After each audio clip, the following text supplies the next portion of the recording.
Hello everyone, welcome back to my channel. आज मैं share करने वाली हूँ बैक साइड हुक वाले ब्लाउज की कटिंग। ये है हमारा ब्लाउज पीस। इस पर ये स्लीप पर डिजाइन है, वैसे सारा प्लेन ब्लाउज है। और ये है इसका अस्तर। तो हमने अस्तर ले लिया है। अस्तर पे हम डायरेक्ट कटिंग करेंगे क्योंकि इसमें कोई डिजाइन वगैरह नहीं है, तो अस्तर पे ही हमें कटिंग कर लेनी चाहिए फिर, ताकि सिंपल सा तरीका तो भी रहता है। अब वो चेस्ट वगैरह हमने ले ली है, जो भी हमारी चेस्ट है ब्लाउज से हमने नाप ले लिया है। तो ब्लाउज का जो नाप है चेस्ट का चौथा भाग वो 8 इंच का है, तो हम 10 इंच पे इसको इस तरीके से फोल्ड करके रखेंगे। लंबाई है इस ब्लाउज की 13 इंच की, तो 14 इंच पे हम फोल्ड करके रखेंगे। तो पहले भी मैं फोल्ड वगैरह करके रख लेती हूँ, फिर आपको दिखाती हूँ इसको मैंने किस तरीके से और क्या क्या लिया है। तो मैंने इस कपड़े को चालर फोल्ड करके रख लिया है। इसकी जो चेस्ट है वो 32 इंच की है। 32 का चौथा हिस्सा हो जाएगा 8 इंच।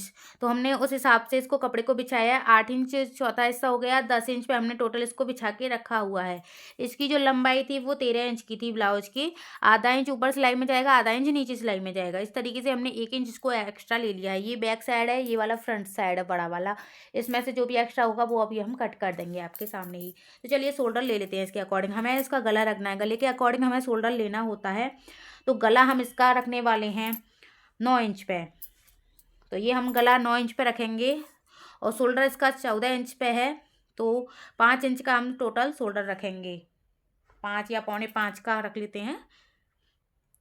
5 का ही रखते हैं क्योंकि 4.25 का 10 इंच पे हम इसका रखते हैं, क्योंकि छोटे साइज का है उसी हिसाब से हमें शोल्डर रखना होता है। 5 इंच का ही हम यहाँ पे रखेंगे। सीधा निशान लगा देंगे। ये निशान हमें कहाँ तक लगाना है वो आपको देख लेना है। 6.25 इंच पे यहाँ तक हमें लगाना है ये वाला। और 6.25 इंच का ही हम यहाँ पे एक निशान लगाएंगे। बड़े साइज का होता है ये, तो 6 सवा 6 इंच का निशान लगता है यहाँ पे। इसमें हम राउंड शेप दे देंगे। ये हमने राउंड शेप दे दिया। और शोल्डर की चौड़ाई जैसे कि मैं ज़्यादातर सब ब्लाउजों में रखती हूँ, ज़्यादातर ब्लाउजों में 3 इंच की। जितनी भी आपको रखनी है उतनी आप रख सकते हो। नीचे से चौड़ाई रखूँगी मैं 2.5 इंच की। और इसको मैं इस तरीके से मिला दूंगी। जितनी भी आपको नीचे से चौड़ाई रखनी है, 3, 3.5, 4, 5, जितनी भी रखनी है उतनी चौड़ाई आप ब्लाउज की रख सकते हो। ये हमारा हो गया ब्लाउज का गला। आप जो भी इसमें शेप देना चाहो वो आप अपने अकॉर्डिंग शेप दे सकते हो। तो ये इस तरीके से शोल्डर हो गया, आर्मोल हो गया, गला हो गया और बाकी सब हो गया लंबाई चौड़ाई। इसको हम कटिंग करते हैं। और टक्स वगैरह किस तरीके से लगाएंगे, क्योंकि हम इसमें बैक साइड में हुक लगाने वाले हैं, फ्रंट साइड में टक्स देने वाले हैं। सॉरी, बिना हुक का होने वाला है ये। तो पहले हम इसको कटिंग कर लेते हैं।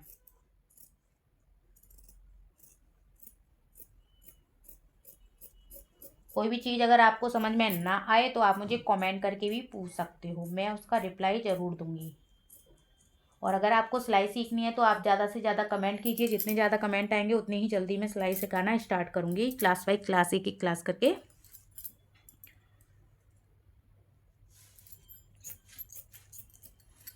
लेकिन सिलाई की क्लासेस स्टार्ट करने के लिए आपको कमेंट करने पड़ेंगे। ज़्यादा से ज़्यादा कमेंट आएंगे जब भी मैं इस क्लासेस स्टार्ट करूँगी। तो ये हमारा कटिंग हो चुका है, इसका हम गला भी कटिंग कर देते हैं।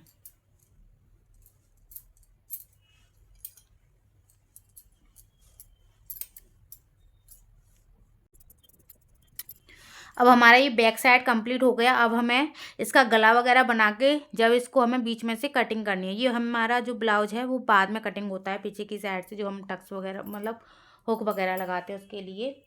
अब फ्रंट साइड के लिए हमें यहाँ से बीच में से ये कट करने की ज़रूरत नहीं होती है, क्योंकि बैक साइड में हमारा हुक आने वाला है। तो फ्रंट में तो हमें कटिंग इसमें से करनी ही नहीं है, बिल्कुल भी कुछ भी आगे से। यहाँ से इसको हम रख लेते हैं एक बार फिर से।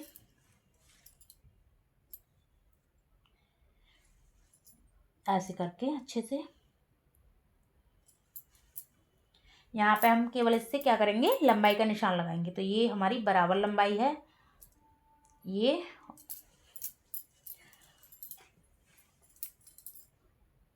तो ये तो देखिए हमारी बराबर लंबाई है। इससे हम आधा इंच नीचे लेते हुए निशान लगाएंगे, क्योंकि यहाँ पे हमारा आधा इंच का टक्स आने वाला है। यहाँ पे एक हम टक्स लगाएंगे उसके लिए, दबाने के लिए। अब चलिए गले का निशान लगा लेते हैं 6.5 इंच पे। 6.5 इंच का मैं इसका गला रखने वाली हूँ। गले की चौड़ाई 2.5 इंच की रखूँगी और यहाँ से शोल्डर की चौड़ाई 3 इंच की रखूँगी।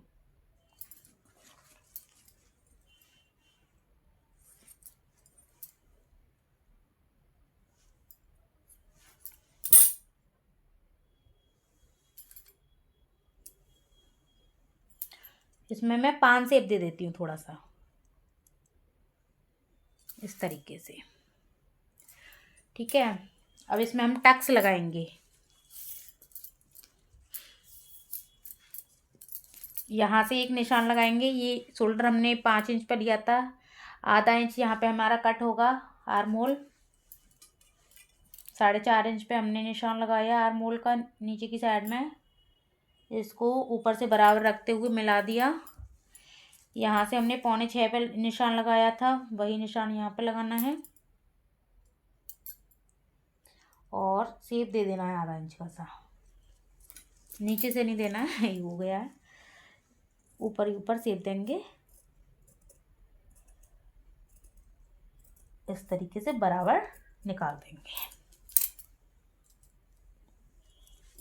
ये हमारा आर्म होल कटिंग हो गया। यहाँ से हम गला कटिंग करेंगे, नीचे से कटिंग करेंगे।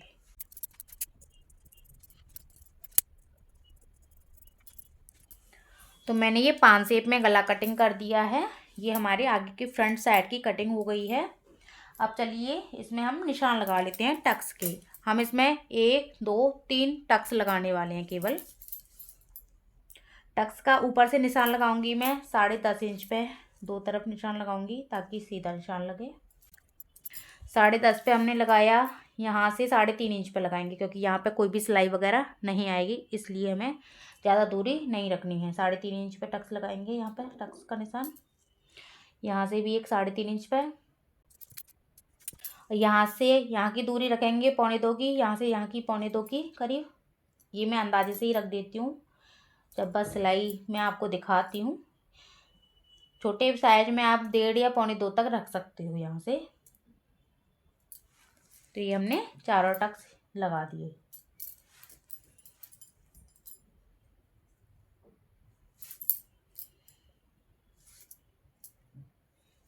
ये वाला नहीं लगा रही हूँ मैं,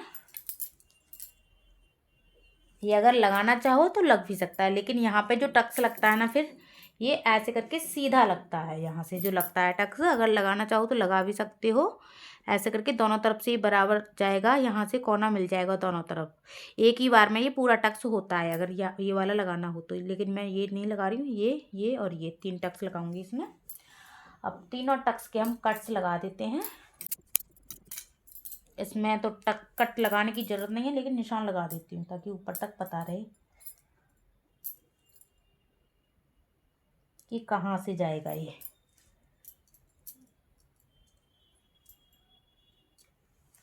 ठीक है, ये हमारे टक्स लग चुके हैं। ये होता है हमारा बैक साइड का ब्लाउज, इस तरीके से कटिंग। तो चलिए, ये हमारा बैक साइड हो गई, ये हमारी फ्रंट साइड हो गई। और इसमें से हम स्लीव कटिंग कर लेते हैं। बाजू कटिंग करने के लिए मैंने चार्लर कपड़ा फोल्ड कर लिया है। बाजू की टोटल चौड़ाई मैंने ली है 6.25 इंच की। 4.5 इंच की बाजू बनाने वाली हूँ मैं। 1 इंच एक्स्ट्रा ली है। आधा इंच यहाँ पे सिलाई में जाएगा या आधा इंच यहाँ पे सिलाई में जाएगा। इसकी टोटल मैंने चौड़ाई ली है 9 इंच की, डबल फोल्ड करके। वैसे तो ये चार्लर कपड़ा है 2 स्लीव का। अब यहाँ से हमें एक निशान लगाना है, जो बंद वाला हिस्सा है बाजू का। यहाँ से 3 इंच का निशान लगाना है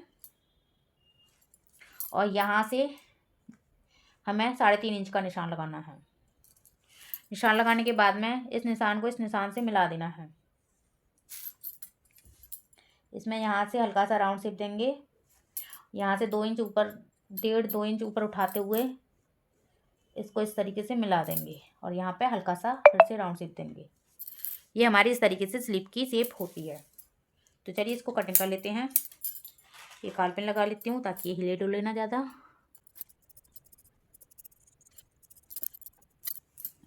तो देखिए ये हमारी स्लीव की कटिंग हो चुकी है। यहाँ पे हम